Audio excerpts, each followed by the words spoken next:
الحمد لله وكفى سلام على عباده الذين اصطفى سلام على المرسلين الحمد لله رب العالمين اللهم صل على سيدنا محمد النبي المليح صاحب المقام الأعلى واللسان الفصيح وعلى آله وصحبه أجمعين.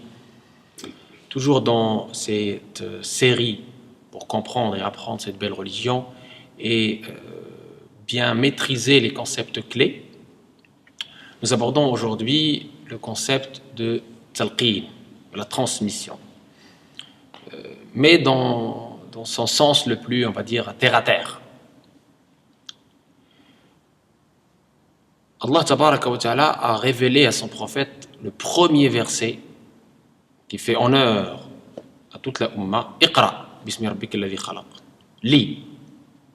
C'est un signe, c'est un symbole très fort pour justement nous inciter à la recherche de la science utile et nous dire qu'elle est une composante essentielle, que même c'est l'épine dorsale de cette religion.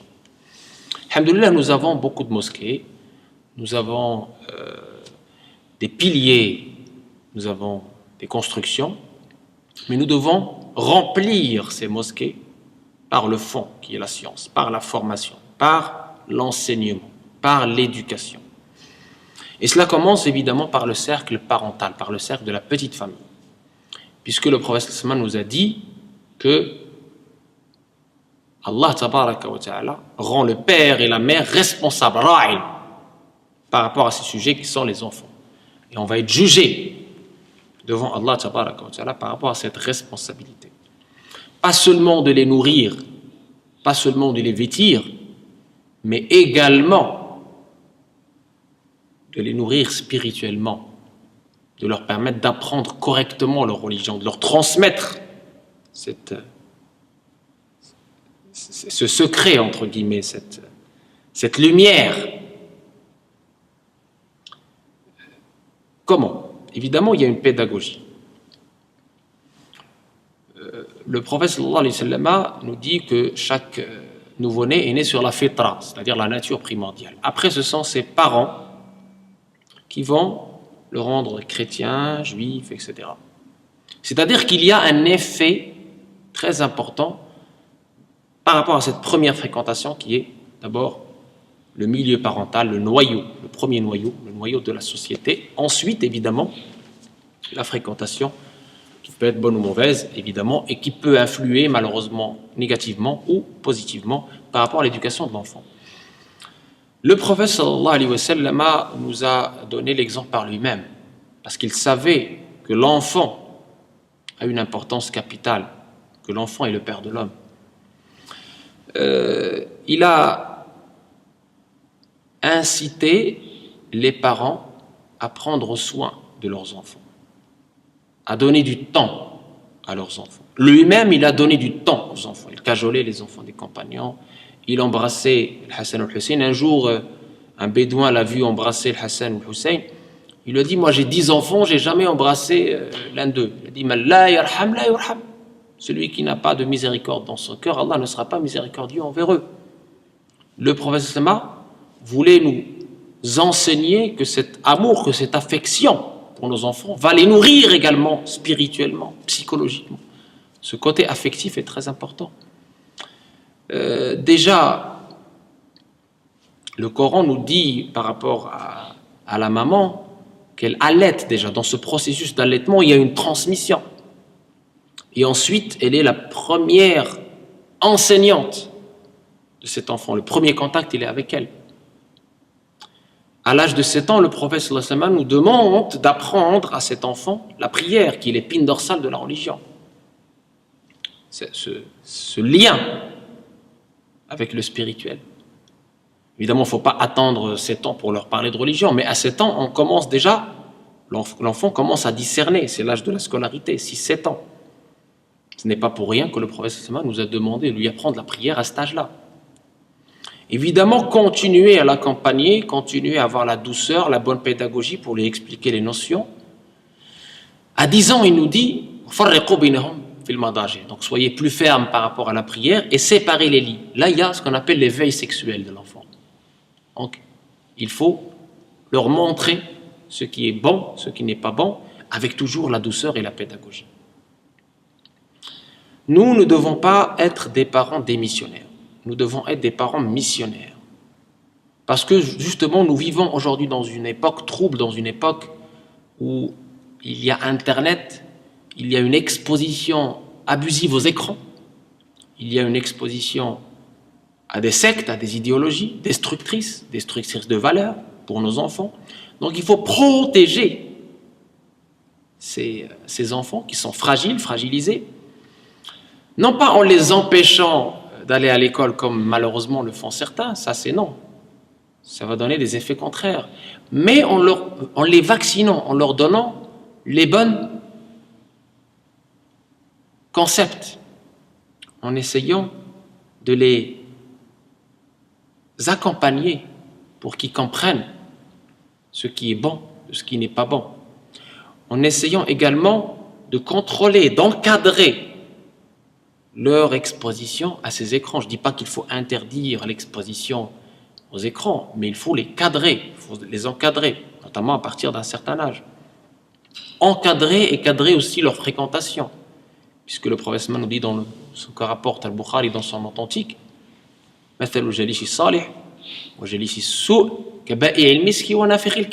l'exemple du compagnon, du bon compagnon et du mauvais compagnon, c'est l'exemple du vendeur de musc et du forgeron. Le vendeur de musc, si tu t'assois avec lui, même si tu n'achètes rien, tu es imprégné par les bonnes odeurs, par les bons parfums. Le mauvais compagnon, même si tu n'achètes rien, ou le forgeron quand tu rentres chez lui, même si tu n'achètes rien, qu'est-ce qui se passe pour toi?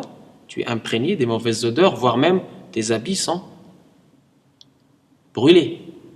Donc il est important, le professeur nous a donné cette image, il est important de la comprendre.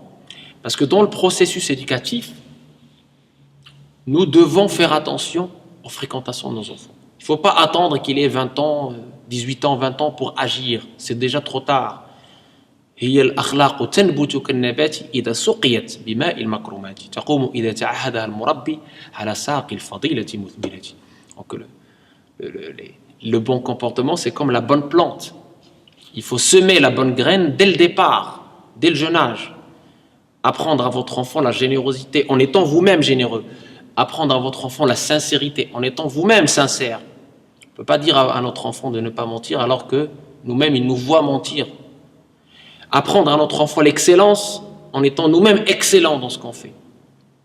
Apprendre à nos enfants l'abnégation en étant nous-mêmes dans cette abnégation. Apprendre à notre enfant l'humilité en étant nous-mêmes humbles. L'enfant est comme une éponge. Il apprend d'abord et avant tout par l'exemple. Nous devons être le meilleur exemple pour nos enfants. Nous sommes le modèle vivant pour nos enfants. Nous sommes ce canal de transmission à travers lequel l'enfant prend soit les bonnes valeurs qui vont rester ad vitam aeternam jusqu'à la mort pour lui, soit malheureusement les mauvaises habitudes et les mauvaises, on va dire les choses qui ne sont pas conformes à cette religion et à ces valeurs nobles. Le prophète sallallahu alayhi wa sallam, il donnait, comme on a dit, du temps pour les enfants. Et même dans la prière, le voici qui porte Umayma, la fille de sa fille, dans sa prière. Et quand il fait soujoud, il la repose, etc. Et le voici une fois qui a fait un soujoud très lent. Pourquoi? Parce que son petit-fils est venu sur son dos. Et lorsque les compagnons commençaient à s'inquiéter, à la fin, quand il a fait salam alaykum, ils ont dit: ô messager d'Allah, nous nous sommes inquiétés. Il a dit: non, c'était juste mon petit-fils que voici qui était sur mon dos et je n'ai pas voulu le gêner. Voilà le prophète sallallahu alayhi wa sallam, comment il se comportait avec les enfants. Et lui-même, il était l'exemple de la douceur, il se mettait à leur niveau. Il leur donnait de son temps, alors qu'il avait, comme vous le savez, des occupations extraordinairement importantes, une responsabilité très lourde. Donc, c'est pas pour rien, c'est parce qu'il est en train de construire l'avenir, c'est notre avenir.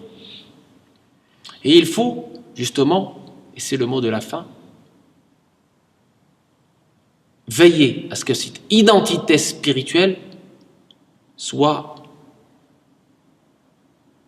intégrée, imprégnée dans le cœur de nos enfants, en n'hésitant pas de les amener dans les mosquées, dans les assemblées de dhikr, dans les assemblées de sciences, en n'hésitant pas justement à leur apprendre également la langue arabe.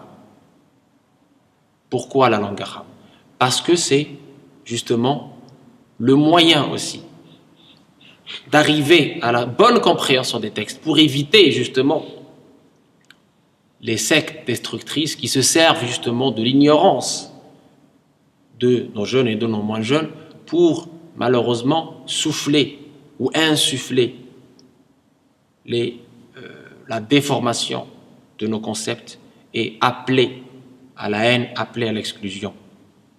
Évidemment, ça demande un effort collectif, pas seulement de nos parents, mais également de chacun, pour qu'on puisse assurer à nos enfants des institutions dignes de ce nom, où ils pourront apprendre la langue arabe, apprendre la religion de façon authentique, avec des savants, être accompagnés par les parents et par les encadrants, pour qu'ils puissent comprendre ce monde et garder leurs valeurs, garder leur identité, être intégrés sans être dissous, être, comme le professeur l'a dit, être